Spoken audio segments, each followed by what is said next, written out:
Viking that roughly translates to "My name is David, welcome to church visit number 34 of 52 churches in 52 weeks, round 3.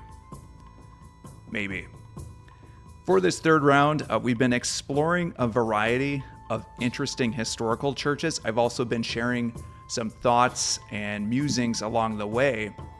And one thing that I was doing over the summer is I was trying to stack as many church visits as I could to do videos later on. And I ended up across the Chapel in the Hills. This is South Dakota's ode to Viking craftsmanship and Lutheran liturgy.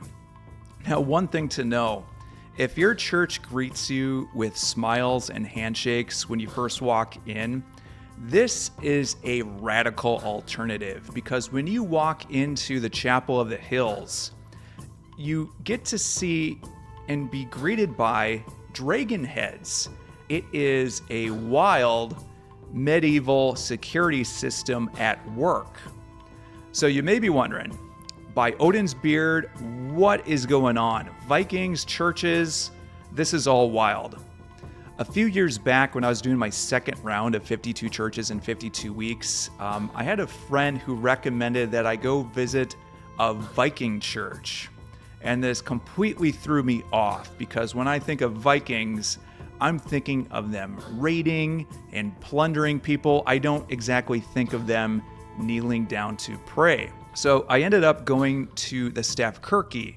This is in Washington Island in Wisconsin. And one of the interesting things is, as I dug deeper looking into the history of that church, I realized that these all-wood churches called stave churches, they marked a fascinating transition in Scandinavian type of history, because the citizens back then were converting from Old Norse pagan mythology and converting to Christianity, basically going from Team Odin to Team Jesus.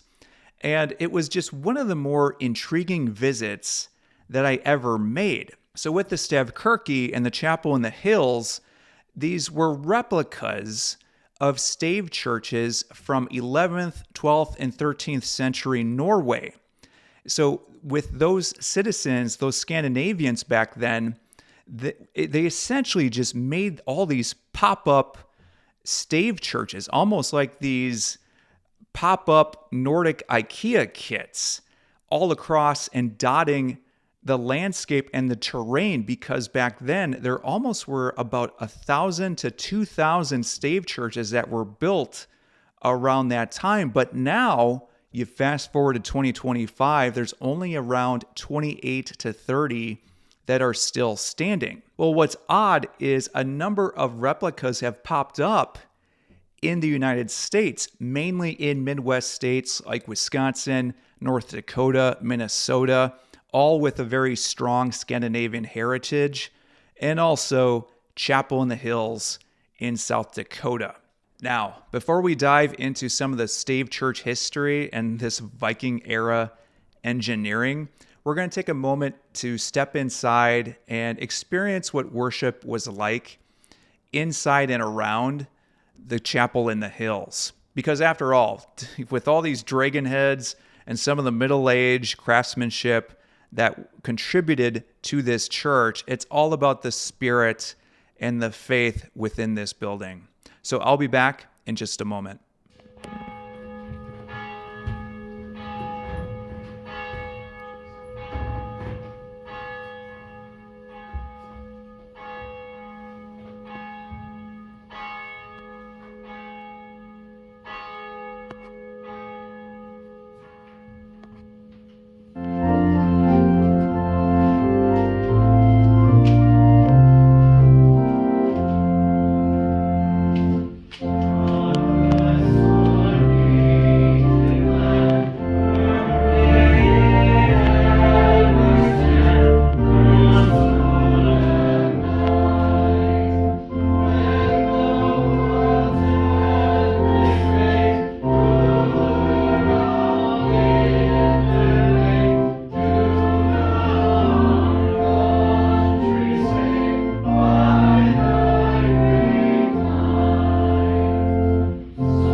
about engineering marvels, you probably think of things like the Egyptian pyramids, the Great Wall of China, the Roman Colosseum, maybe even more recently with things like the Statue of Liberty, Golden Gate Bridge, or even the Panama Canal.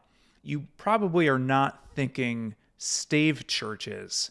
But the more you look into this, stave churches, it is all wood. And what does wood do? It rots. So some of these stave churches over in Norway have been standing for some over 800 years. So that's a testament just due to the intricate craftsmanship and just this engineering know-how of the Viking / Norwegian Scandinavian citizens of that time frame, because these stave churches almost represent this time capsule of civilization. And not only that, but you're also seeing this rich symbolism of Christianity taking root. But at the same point, they're not completely erasing those Old Norse type of religious ways. It's very, very interesting. So while taking a look into this, I kind of thought there's probably really 5 major reasons why stave churches are built so oddly, so weirdly compared to anything else that you may see. So number 1, it's the geography. Because with Norway, it's rugged mountains, they have these fjords, complex landscapes. It just makes agriculture, it makes large-scale construction very, very difficult. Number 2, wood. Tons of wood, because unlike continental Europe where they have, sandstone, limestone, where they can build up these strong cathedrals and castles, with Norway, like the number 1 and the most vast raw building material is timber, with all the vast forests around. So then number 3, because of that rough terrain, you have much more fragmented land, and as a result, you have a weaker working class. You have just a lack of elites who can fund and resource anything that can be a little bit more large scale for construction. And then number 4, just again, due to the terrain, Christianity arrived in Norway very, very late.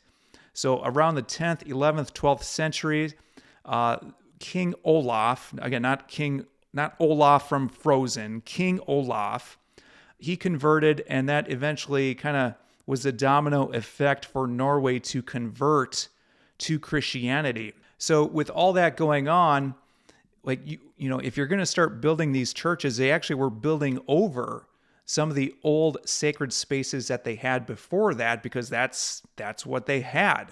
So they would start to build these stave churches, and like the only building that they knew was how to build these amazing Viking ships.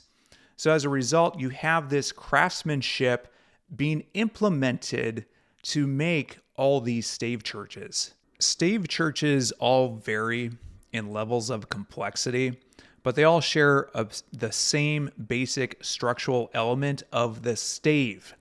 Think of a staff or a long wooden post, and that would be the backbone for the building.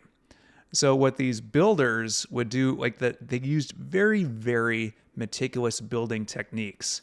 So the first thing that they would do is they would select these tall, straight pine and spruce trees, and then they would cut off and trim all the branches. Then they just leave it in the ground for years. So why they did that is there would be sap from the trees, and that would drain to the very bottom into the roots. So then the lumber, it's a lot easier to cut, easier to carry. And on top of that, with the sap in the roots, they would burn that.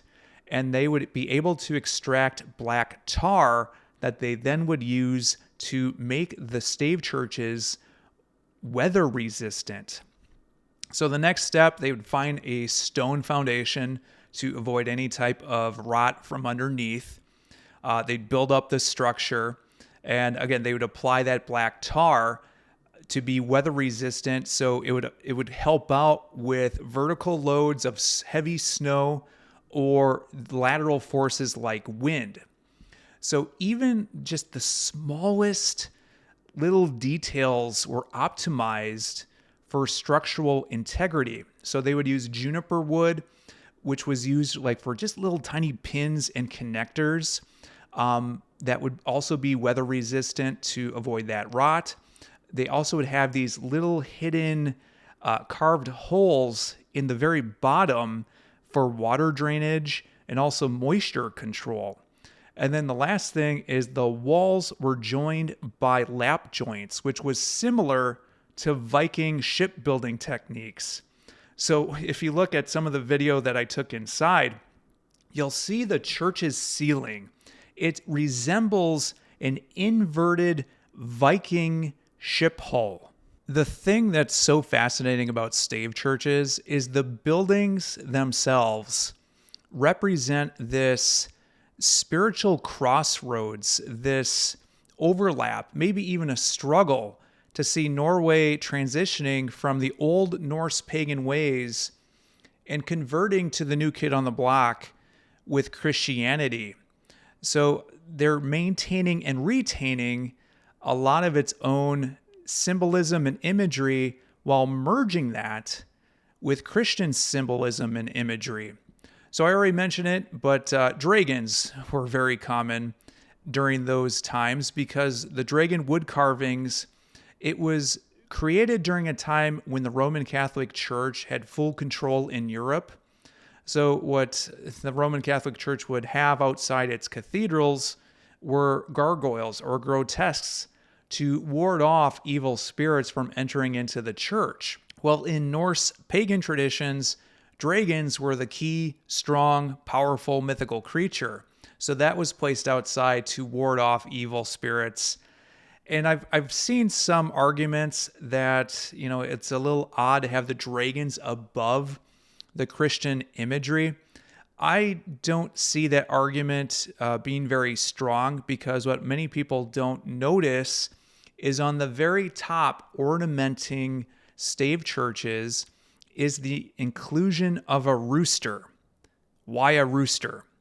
Well, in the 9th century, roosters were decreed by then Pope Nicholas I, saying that all churches had to have a rooster on their steeple as a reminder of Peter's denial of Jesus from Luke chapter 22, verse 34. It was a symbol of vigilance and of faith. Well, in Norway, that tradition resonated a lot because a rooster symbolized protection and of watchfulness. This was positioned high above everything else, and it just kind of followed this practical use as well because these roosters were used as weather vanes. So citizens could kind of see what the wind direction was for the entire community. That's kind of one of the reasons that we have weather vanes on farms nowadays. So also inside, and I didn't notice this with the first stave church that I had from my second go of 52 and 52, but there also in this one was wooden heads, and those were carved into the beams inside the church. So I heard that these are supposed to be resemble these carved poles that were used in Viking rituals. Just again, another representation of this merging. Probably the most unusual Norse type of tradition or symbolism that is still retained to this day, and I didn't even notice this until I was editing this video, is when you're walking into a stave church, many feature a portal when you walk in. So this portal, it's just this very elaborate depiction of some twisting vines. And others in Norway will also feature some twisting dragons or serpents. So in Norse tradition, what many have said is this depicts Ragnarok, that Old Norse end of world prophecy. While stave churches were originally built in Norway's Catholic period, They were later repurposed for Lutheran worship when Norway embraced Lutheranism as its state religion after the Protestant Reformation in the 16th century. So with Chapel in the Hills in Rapid City, South Dakota, it pays tribute and just reflects Norway's deep Lutheran heritage. Not only that, but with this particular church, it serves as a place of tribute to the Norwegian Lutheran immigrants who brought their faith, who brought their architectural legacy to America. So from what it sounds like, what I was looking at online, a lot of these stave churches that have popped up in the United States, especially in the Midwest, it sounds like many were built by retired architects and builders who always kind of found this to be their dream project. So for the church service that I attended, it was a Lutheran liturgy held on a Saturday night. Services are only held here during the summer. Each week, they'll have a guest pastor who, more often than not, it sounds like it's an opportunity for them to simultaneously preach, get a hotel, and also to vacation in a tourist-heavy Black Hills area where Mount Rushmore is only about a 30 or 45-minute drive away. After service or before, you can also take a prayer walk on their benediction trail, just to have a moment in nature for prayer, for meditation, and it also features a number of stone statues that depict the disciples, Mary, and more. So they also have a storehouse and a museum. Unfortunately, I just didn't have the time to visit or get much of a look inside of those. But it does give you a little bit of a sense of some tourism if you are vacationing in South Dakota. Hope you enjoyed this look into stave churches and Chapel in the Hills in South Dakota. As always, we're doing our fundraiser for St. Jude Children's Research Hospital. Our goal by the 52nd and final church is to have raised $52,000. So far, last I looked, we're over $24,000. Want to say thank you very much to those that have donated, said prayers, anything to help out and send some good vibes. As always, make sure to like and subscribe to stay tuned for future church visits. But until next time, hope you have a good one.